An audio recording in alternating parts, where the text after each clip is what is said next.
This is a shear you don't want to get into sharpen. You really don't. I've got to work through it today because it was sent to me mail order, and you may want to see how I fix this. There's a right way to do this, and then there's a expedient way to do it. So this crazy shear. When I first started in this business 30 years ago, these were really popular. People loved the shears, and I haven't seen them in years. I keep one here that I came across for display for people when they come in for training, but when they buy them, way back when, they came with this little weird tool. And this goes into here. Snaps in, not really good, and then they have a tool like this to take them apart. And the correct way to do is to take them apart. The expedient way to do it is just to sharpen it and get the, make it cut. And then if you got all this mess underneath here, look at the debris underneath this thing. You could use dental floss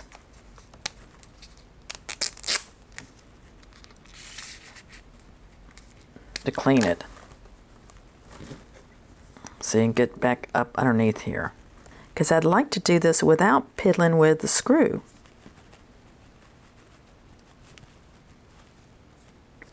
Yeah, that got a lot of gunk out of there.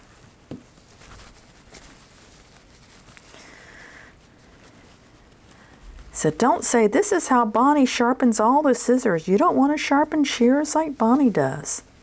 And I'm just showing you the expedient way if you don't have the tools to take this apart. Now, oh, that's too loose. You're still going to have to do something to it, aren't you?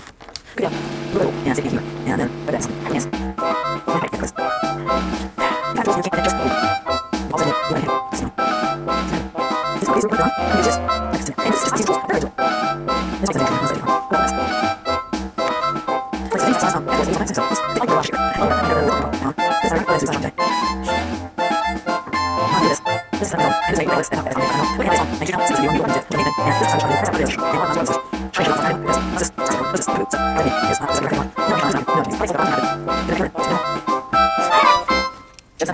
All right, here's another way of doing it. I'm gonna use this.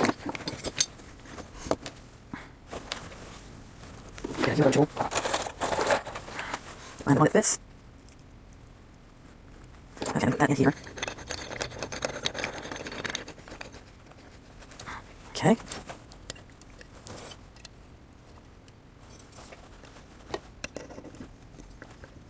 Is this working? It looks like it is. Okay, I think this is finally working. Yay!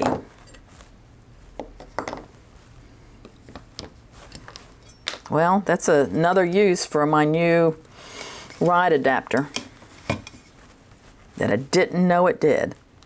Yeah, the washers are gone. I needed to take it apart. Just walk away from these. That washer is worn out. Oh, and be sure that you notice which side goes where. So the side that says Vortex is the UFO side. And these are just nasty. Look at it, just sticking to my fingers. Sure, you don't want to watch me clean these up, but as I was saying, most of you may be new to my channel. I've just got a lot of videos on scissor sharpening. And if you like them, subscribe. Now, don't subscribe just because it helps me, encourages me, and this kind of thing. One of the reasons you want to subscribe is I've just started recently posting my videos without ads the first week that they're up. And then after that, they'll have ads on them. I don't make much off these videos, and I do it so that hopefully you out there will be sharpening these and you're not sending them to me, because look at that, that's washer is just, look at that washer is just destroyed. Yeah, I had to do it. this way. So if you subscribe, if you like these videos and you subscribe, it'll help you get them as soon as I release them, and those won't have ads. Now, I have had some people say, Bonnie, we think you ought to make money off of these. You do so much work. I mean, I make enough money off people that come in for training and selling our shears and that type of thing. The videos are just to kind of make it easier when you come in for training, because you've already got a lot of education. Also, it's to help the ones that I've already trained to kind of keep up with something new, because I can't cover all of what I'm doing here today when you come in for like a 1 or 2 days training. Okay, I think that washer is going to fit. Okay, so I'm ready to sharpen these shears, but I can't lose these 2 pieces. So I want to put them in a little cup. Right there, there's a rod line, but there's nothing back in here. There's nothing back in here. So I've got to put a rod line back down. So I'm using the 1000 grit where I normally use a 2000 grit because I have to take a lot off. Now, this is super, super important that when you, oh, it's coming up pretty nice. When you're doing these rod lines, you've got to put your pressure here. If you put your pressure back there, the rod line's going to be off. And they probably won't cut, or they won't cut well. And after a few times sharpening that way, they won't cut at all. You've got to put your pressure. Then I've got fingers out here, but that's just almost just to kind of keep it balanced. Oh, that's pretty good. That's pretty good. I didn't mark it in with the marker. I normally do that as well. But it's Saturday, and I want to get home to my husband and my puppy dog. We usually let Bo take a ride in the car. We go to the little town of Monroe and get takeout Japanese food on Saturdays and let him ride with us. And he just thinks that's the greatest thing in the world. We used to let him come in the office, but he gets out. He knows how to open the door. We have to keep our doors locked at home because he can open up the doors. And then when he gets out, he just dances up and down the street willy-nilly. Last time he got out, he got hit by a car. I think he damaged the car more than he was damaged. He's a big boy. All right, I still see a nick here, but I do have a rod line. A little bit more. Now, you see me going up in the corner? That's to keep me from stripping the tip too much. Because I'm just kind of going to town here without a lot of explanation.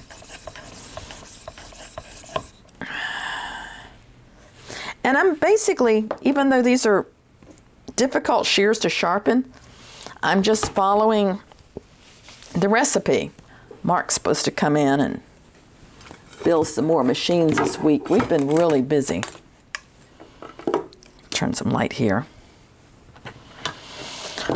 All right, so she says she uses her Vortex for wet cutting, not slide cutting. She uses these Bonika shears for slide cutting, which is absurd to me, but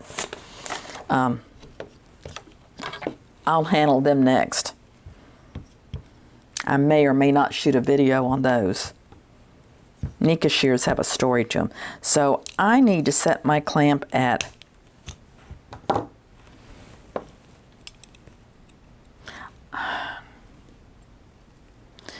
let's try 45. That's my go-to number for the best angle for sharp and not pushing. But sometimes if a shear is kind of got a little history to it, that doesn't work out good. Let's see what plates I've got here. That's a 2000. That's not going to do anything. I was training yesterday and everything's kind of jumbled up here. I think I gave him my nice worn 800 or my worn 400. What's this one? That's a worn 800. I'll put that one on here. Let's see if the Warren 800 will do it. Helps to write on here, so next time I don't have to wonder what it is. Now when I say Warren 800, when I feel it, it's fairly smooth, where a fresh one would leave a lot of scratches on the front of the blade. So I've got this set in my clamp, or I will in a minute. And see that little white ride here? That is like a little piece of Teflon. And some people think you shouldn't put it on your stone, but you still have to wear down that metal here and bring that Teflon down, otherwise it might be too thick when you put them back together. So whoever sharpened them last did not address the ride line.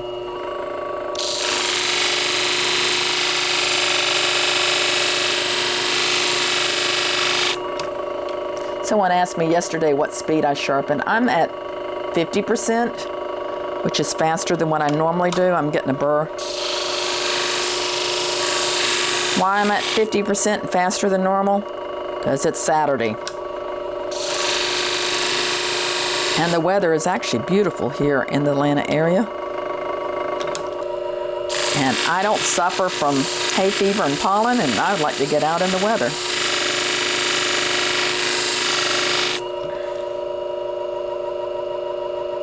These may take a lot less time than I thought they would. Now you see how I land up.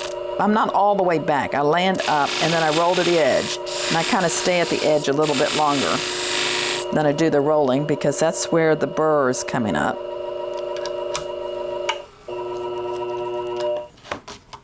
And sharpening is, to me, is a lot more fun if I'm shooting a video and talking about what I'm doing. I do like to chat with you while I'm sharpening. It makes me feel less lonely. I'm here in the office by myself. All right, I'm laying it here, pulling it back, and that burr's gone. Laying it here lower than where I was, pulling it back, and my burr is gone. For some of you that have come in for training, if you watch my videos, it kind of refreshes your memory, maybe what I told you while you were here. Now I'm going to polish them. And this polishing compound, some people call it a rouge. And then I'm going to turn this little red knob on my clamp.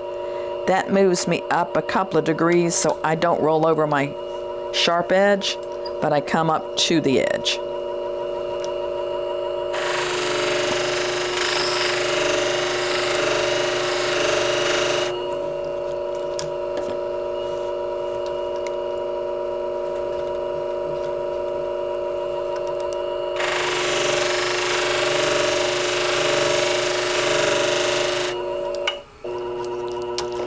I think I'm done. Let's put them back together and test them.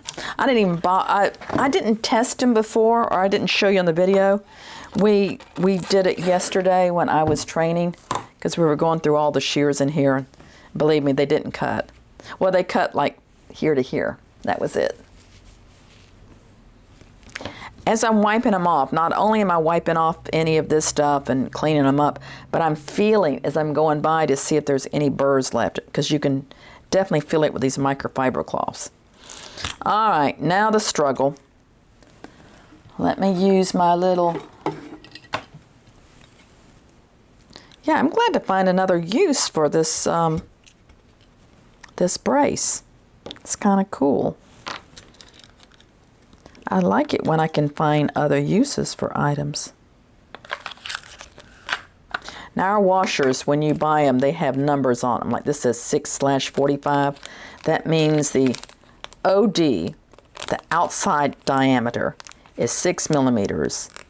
And the ID, which is the inside diameter, is 4.5 millimeters. Somebody just sent me a text. Might be my granddaughter. We usually get together on Saturdays. Let me see. Oh, she has a facial appointment today. And as I said, I made a mental note of which side went where, because both of these have round holes and there's no square peg. So this kind of breaks all the rules. It's just aggravating all the way around. Let's see if I got that old. Make sure that old washer is completely out of there. No, it's still pieces of it there. Yeah, there was really no way to do this the correct, without taking it apart.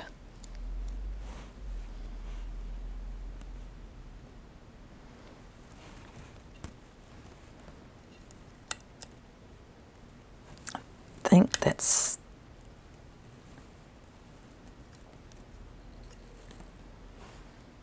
This is such a crazy thing.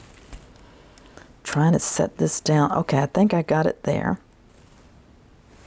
Now I'm going to put this here.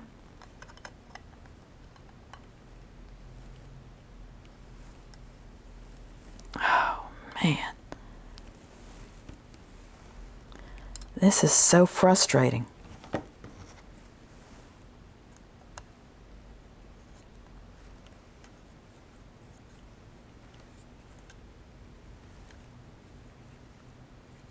It's working though.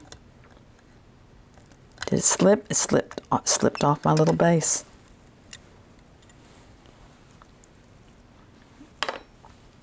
There's no way to do it any other way that I know of. So I'm making sure that's in the hole here.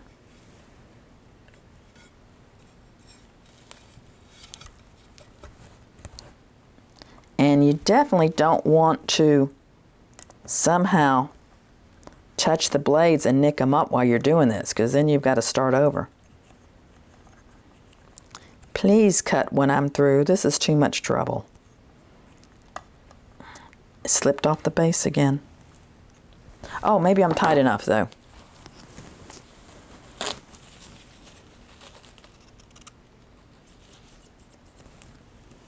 Let's see. All right, I'm going to call that tight enough. Let's see how it cuts.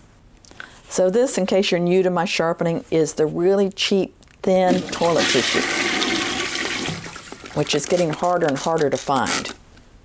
It says something about our economics.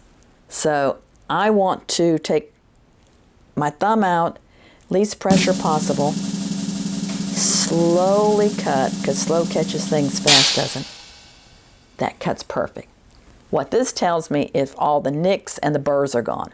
It doesn't tell me if it's sharp, but I can cut some hair and we'll see how it cuts hair. Thumb out, because I don't want to use any side pressure. Up, you see how it folded? Nope. So this was good. It showed you cut the wet tissue. It did not cut the hair. I don't think it's a sharp problem. I think it's a not tight enough screw.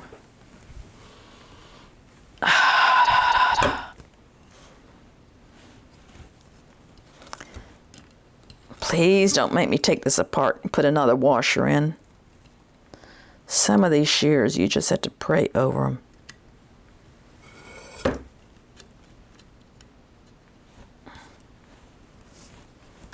Well, I'll try the little tool.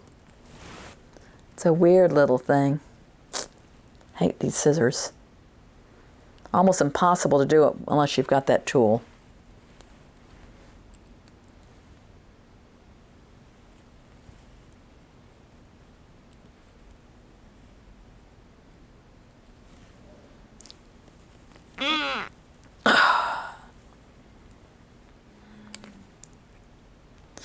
You have to snap that down. There we go. Oh, and then it pops out. Gee, Manetti.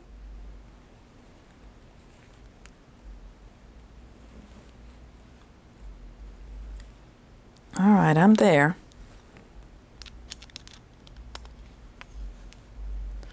No, it just moves.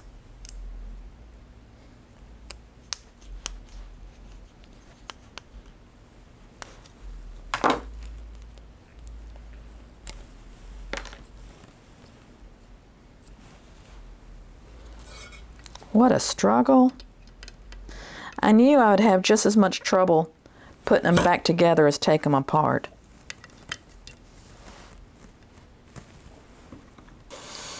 Oh, let's try it the other way around. Let's try this in my clamp.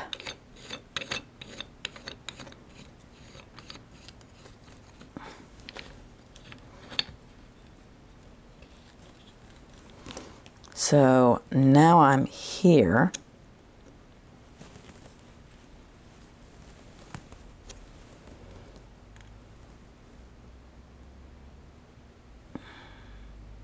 I have to find the right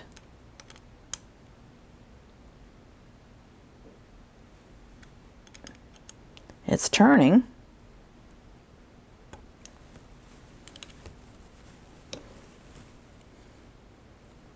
Doesn't feel any tighter.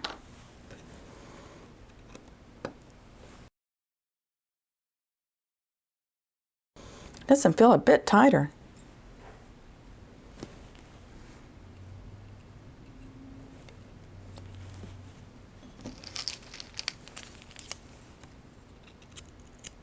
Well, I must have done something. It's cutting. So I must have gotten a little bit tighter here.